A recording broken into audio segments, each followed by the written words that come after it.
Hey everyone, Ethan here. Today we're diving into a movie where an ancient realm fights for its ultimate survival against a brutal tyrant. When the ultimate tournament pushes humanity to the absolute edge, a forgotten actor must discover his inner power to save multiple worlds from destruction. Will this mismatched team of fighters stand a single chance against the forces of darkness? Let's find out. Kitana receives a beautiful necklace from her dad, King Jared, right before heading straight into a brutal battle. He gently tells her it's a special gift from Lord Raiden, the ancient god of thunder. If anything goes terribly wrong, he promises to always listen to her. Feeling incredibly sad, Kitana gives him a warm hug. Jared makes his way to the fighting arena, where Kitana is also present. The eager villagers are all rushing to witness the epic fight.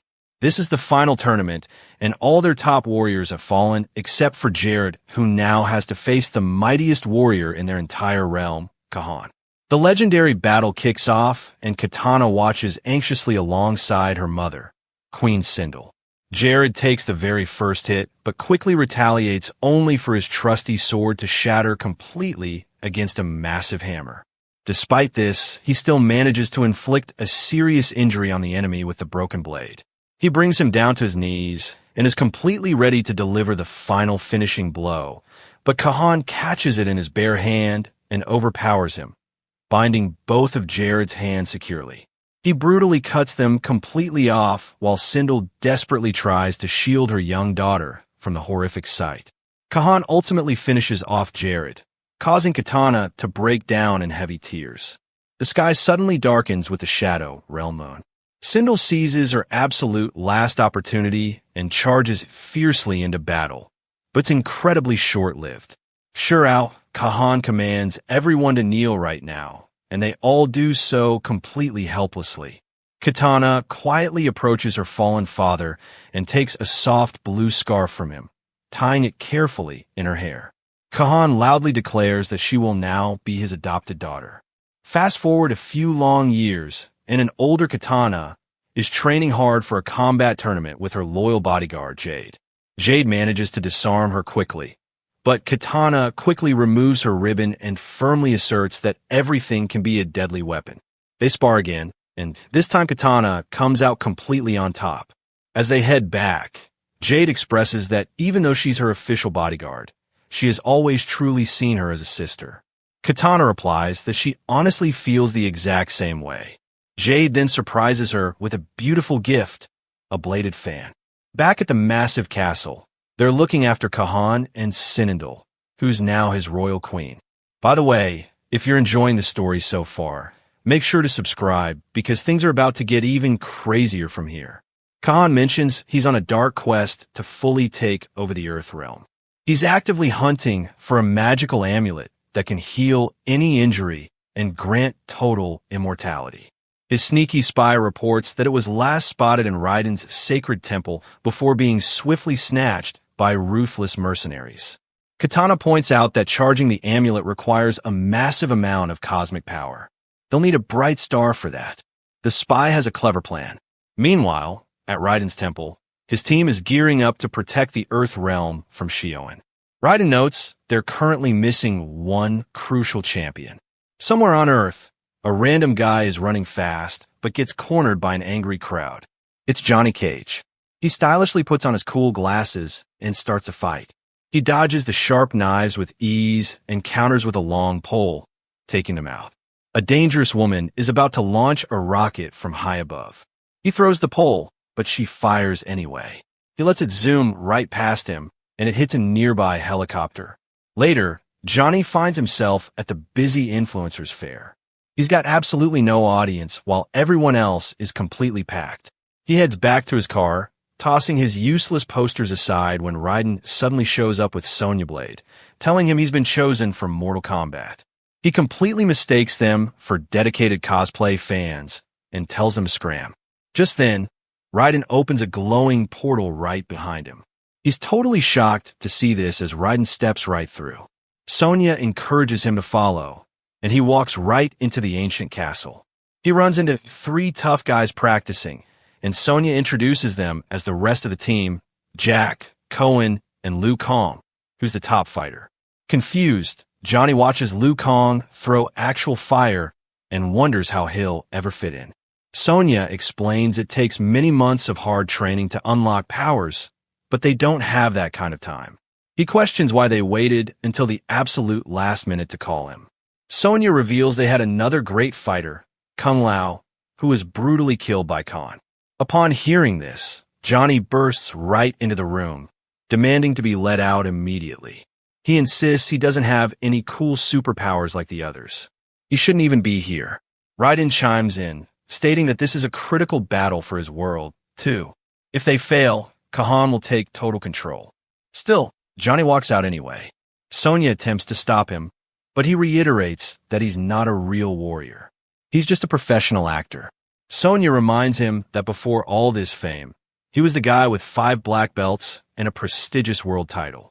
Nevertheless, he leaves, claiming he'll just think of this as a bizarre dream. Meanwhile, at his dark castle, Quan Yi is hard at work resurrecting Kano, whom Sonya had previously killed. As he exits, he runs straight into Kitana and Jade, who question him about sending his loyal followers to Earth and their exact purpose there. He replies that they were simply retrieving lost property on her father's direct orders. Jade spots the cold body, and he confirms it's Kano. Johnny is at the local bar when a guy recognizes him. The loyal fan is thrilled to see him, but Johnny isn't feeling it all. He says the character he portrayed in the 90s doesn't resonate anymore. It's completely ridiculous and pointless. The guy looking disappointed says he truly enjoyed it and walks away. Meanwhile, Quan Yi continues his dark work on Kano, who suddenly awakens with a sudden jolt. He asks where his missing eye is, vividly recalling what happened to it. The Grand Tournament has officially kicked off, and Raiden delivers a powerful speech about how crucial this is for the entire world. Today, 2 top champions will be selected to compete. The lucky winners will move on to the next round, while the losers will be completely eliminated.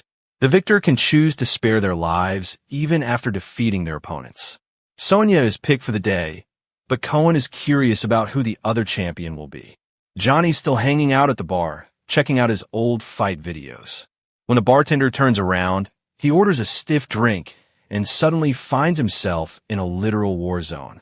Kitana and Jade are well aware that Kano swiped the precious amulet from Raiden's temple. He hands it right back to them, and Kitana expresses her deep desire to return it to her father, but a bright beam of light envelopes her, signaling that she must fight right now. Johnny notices a strange score bar appearing in the sky. Each side has 5 skilled fighters. Before long, Kitana stands directly in front of him. She explains that the tournament will conclude when one team runs completely out of champions. Then she pulls out her sharp weapons. He attempts to intimidate her, boasting about his Saturn Award for Best Fighter, but she hurls a sharp blade at him. In no time, she launches a fierce attack. He dodges as best as he possibly can, but gets thrown back hard.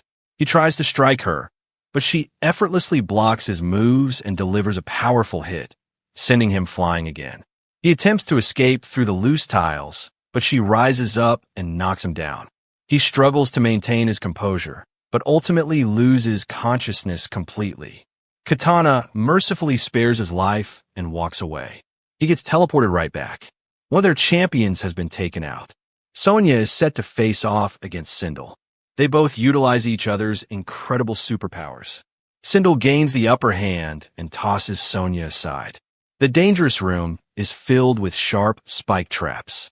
Sonya grabs a cold corpse to shield herself from Sindel's loud echo and lunges to hit her. A hand-to-hand brawl ensues amidst the rising spikes. Sonya locks Sindel in a tight choke hold and uses her immense strength to break through. She then delivers the final blow, taking her down for good. The others are absolutely thrilled to see her return safely. Johnny also shows up, totally confused about his whereabouts. Raiden informs him that he lost. He's incredibly fortunate that she showed mercy and allowed him to live. Back at Shao Kahn's castle, Kano reaches out to Quan Yi, asking for his missing eye. Quan Yi mentions he has other important things to deal with and tries to leave, but Kano insults him, demanding it immediately. Annoyed, Kwani uses his dark powers, and the eyeball suddenly appears. He tosses it carelessly at Kono's feet, which angers him much further. Kono then asks for the powerful amulet, but Quan Chi retorts that it's not meant for a complete idiot like him and walks away. Kono puts the eye right back in and can use his laser powers again successfully. Meanwhile, at the temple, Raiden finds Johnny and inquires about how he's feeling. Johnny shares his deep frustration about their 20% setback being entirely his fault. Raiden pulls out some tiny seeds from his pocket. Johnny assumes they're for gaining superpowers, but they're just regular bird seeds. He thought Raiden was going to give him a long lecture. Raiden responds that he doesn't need to lecture him. He just needs a brand new perspective. Out of all the 8 billion people on the planet, the gods chose him. Johnny wonders if that was a huge mistake. Raiden tells him that if he meets the gods, he'll fully understand and leaves. Later on, Kitana makes her way through the deep jungle and enters a dark cave. She opens a hidden door and puts on the special necklace her father gave her. A sudden burst of lightning shoots out and teleports her straight to Raiden's temple. Sonya is busy stitching up Johnny's deep wounds when Kitana arrives. Everyone is completely taken aback, but Raiden explains that Kitana has been his hidden eyes and ears in the palace for many years. He expresses deep gratitude for her timely arrival. She informs them that Ken has finally found the amulet. If the evil emperor figures out how to fully charge it, he will be completely unstoppable. Before she departs, she mentions that her good friend Jade is in the competition and asks them not to kill her. Kitana is about to leave when she spots Jade, who is hiding, and asks if she's been to the other realm. Jade mentions their loyalty took, but Kitana walks away without saying a single word. At the temple, preparations for the upcoming battle are underway when Kung Lao suddenly shows up. He's been resurrected by Kwani and is now under strict command. Without hesitation, he viciously attacks Raiden as the others are teleported to the fight. He takes down Johnny and Sonya, absorbing Raiden's energy to power up the amulet. Once he's done, he heads back to his castle and hands the amulet over to Tuani, who takes it took. Kitana watches from the dark shadows as the amulet's immense power is transferred to Kahan. In a fighting arena, Koen faces off against himself. He readies his weapon for the fight. Jack is also in the arena when he encounters Jade, and they start battling fiercely. Koen takes the very first hit. Jack disarms Jade and uses her own pole against her, but she manages to drive it deep into the ground. They switch to intense hand-to-hand combat. She knocks him down, but as she tries to finish him off, he grabs her and slams her hard against the pole. Koen makes a quick move and slices at Shao Kahn's neck. He strikes with his sharp spike, but Shao Kahn blocks it. Still, Koen channels all his immense strength and pushes it right through him. However, he notices the deep wound on Shao Kahn's throat healing instantly. In a final desperate effort, he slams him to the ground and crushes his head completely with a massive hammer. Jade can't fight back, so Jack kindly helps her up instead. She's curious about his motives, and he explains that it's because her friend Kitana showed mercy to one of their own. Meanwhile, Liu Kang is locked in a fierce battle with the evil Kung Lao. He declares that Kong is now his only option. As their fight kicks off, Liu Kang finds himself dodging Kung Lao's fast-spinning hat. The Dark Realm starts to engulf them completely as Kung Lao puts Liu Kang in a tight chokehold, reminding him that he used to be his brother. Kung Lao adds that once he dies and is claimed by the Shadow Realm, they'll be brothers again. Liu Kang gathers his inner strength and fights back, launching powerful fireballs, but Kung Lao skillfully avoids them all. Eventually, Liu Kang gains the upper hand, blocking the spinning hat.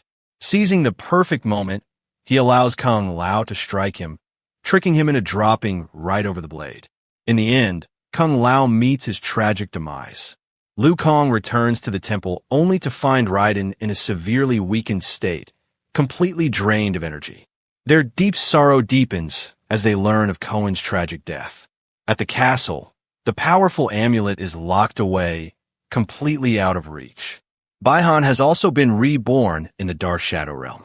Kitana arrives at the temple, feeling deeply disheartened by Raiden's weak condition. She informs him that Kahn has taken the amulet. Johnny casually suggests they could just go through a portal to retrieve and destroy it. However, the castle is heavily guarded, and attempting that would mean certain death. Kitana mentions a secret tunnel beneath the castle, the only entrance that isn't under constant surveillance, as it's the official service entrance for the Tarotans. Johnny is completely clueless about who they are. Before long, they teleport back to their kingdom. A kid rushes into a small hut to deliver an important message. It's Baraka. Kitana steps out of the cave, and this time Jade has brought loyal soldiers to arrest her for high treason. She confiscates her weapons. Baraka emerges, and Liu Kang introduces himself, mentioning that he knows his people have endured a lot under harsh rule. They need his urgent assistance to defeat them together. However, he turns it down. Liu Kang then challenges him to a fair duel. He declines that as well. Johnny chimes in, calling him a total coward, which surprises absolutely everyone. Baraka pauses. He claims he understands the fear, but one day, when Kahn is gone, he'll have to explain to his people that he had a real chance for a better life, but was too afraid to take it. He steps down and accepts the challenge. But just as Liu Kang is ready to fight, he turns to Johnny, saying he'll take him on instead. Johnny is completely freaked out, but he has absolutely no choice. Baraka lunges at him, and he narrowly dodges the sharp attacks. He breaks his blade, but it regenerates instantly. He runs while shooting at Baraka. He hides in a small hut. There are two small kids inside, and he tells them to keep totally quiet. But when Baraka comes right in, they spill the beans. He grabs a wooden stick and tries to defend himself, but it's no match for Baraka's sharp blade. He smashes a clay pot over Baraka's head, making him even angrier, and he gets thrown right off the roof. Lying on the ground, he spots his cool glasses nearby. He picks them up and stands up. Baraka comes back to finish the job. He puts on the glasses and gets ready to fight. This time he actually lands a solid hit and uses his agility to dodge Baraka's heavy strikes. He seizes the moment to punch him hard in the stomach. Baraka is somewhat impressed. He calls out to everyone to celebrate Johnny's name, and they all cheer loudly. Johnny thanks them and mentions they need a small favor.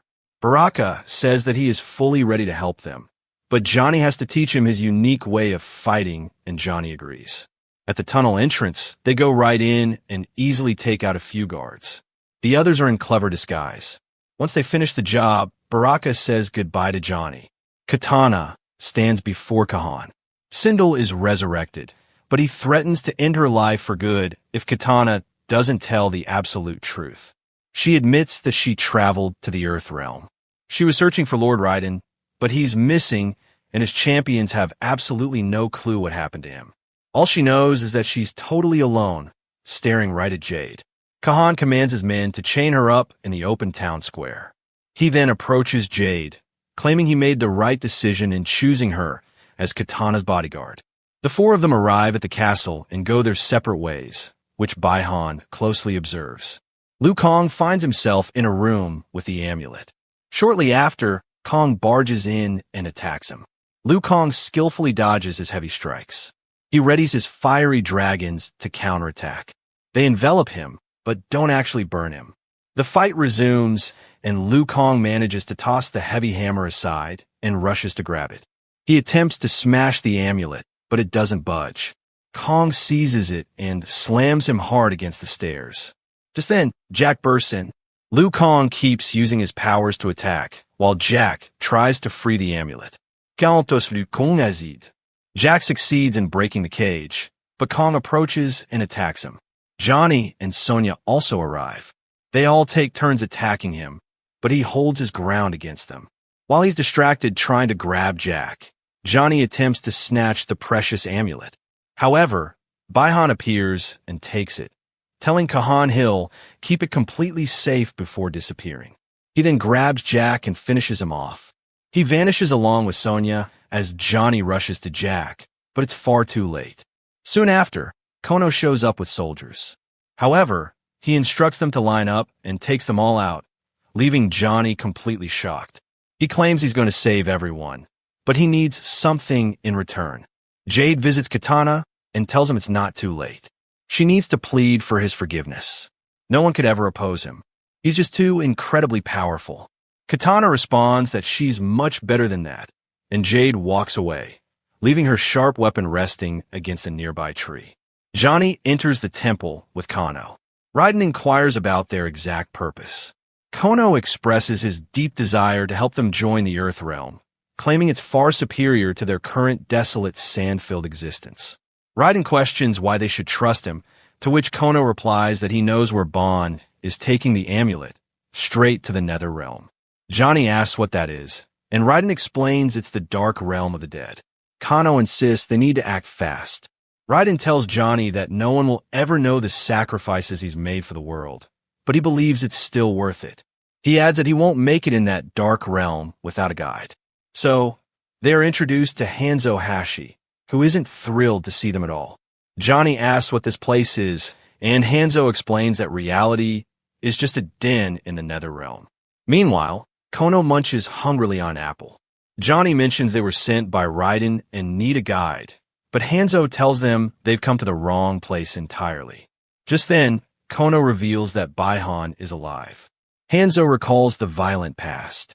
Suddenly, the colors of the place fade away, and they start to teleport to the Nether Realm as Hanzo shifts into attack mode, ready for sweet revenge. At the same time, Jade enters the castle and encounters the spy who informs her that the Earth Realm champions are on their way to the amulet. This means Raiden is completely unprotected. Jade declares she will secure the amulet and instructs him to look after Raiden. He vanishes, and she shatters the head of her weapon, gearing up for action. Hanzo mentions that Baihan is around, and turns out he really is. Baihan claims he now belongs completely to the shadows as his dark shade emerges as a separate being, then retreats. He descends to launch a fierce attack. Liu Kang and Sonya are making their way down the roads when they encounter Kitana. Kahan is present and charges directly at them. The shadow strikes Johnny and Kano while Hanzo battles Baihan, who easily evades his fast attacks. The shadow sneaks up on Kano from behind. Spotting the amulet on his waist, it breaks it loose. It tries to reclaim it, releasing Kano, who retaliates with a hit. Johnny tries to snatch it right before it tumbles into the deep pit. He asks Kano how to destroy it, but Kano has absolutely no clue. They bicker as the dark shadow rises again. Kano urges him to run fast while he fights it, dropping from a great height. Still, he manages to hang on with a sharp knife. Kahan is engaged in fierce combat with Sonya and Liu Kang in the open town square. Kano loses his knife while attempting to get back up. Hanzo uses his long chain to force the two shadows to collide. As Liu Kang battles, a fallen Sonya tries to free Kitana. Meanwhile, Kahan stabs Liu Kang. He starts to ignite, declaring it's not over and disappears into the air. Sonya uses her powers to free Kitana, who immediately knocks Sonya away. Kitana seizes her weapons and prepares to confront Kahan. She proudly disowns him as her father. She completely rejects his dark legacy of suffering and brutality. In the sky, the scores are even out once again. The final battle commences. She injures him and skillfully dodges his heavy attacks. Hanzo finally brings both of them down. Johnny is about to toss the amulet, but gets attacked. He finds himself on the absolute edge. He makes the ultimate sacrifice and kicks the attacker, who falls straight onto the sharp rocks. Fortunately, he avoids any serious injury. Hanzo ultimately manages to split Bon completely in half, and his shadow meets its demise as well. Kitana fights with all her might. However, she takes a significant hit and collapses. Johnny's looking pretty weak when Baihan gets his hands on the precious amulet. The spy makes his way to the temple. Jade dives into the Nether Realm and goes right after Baihan.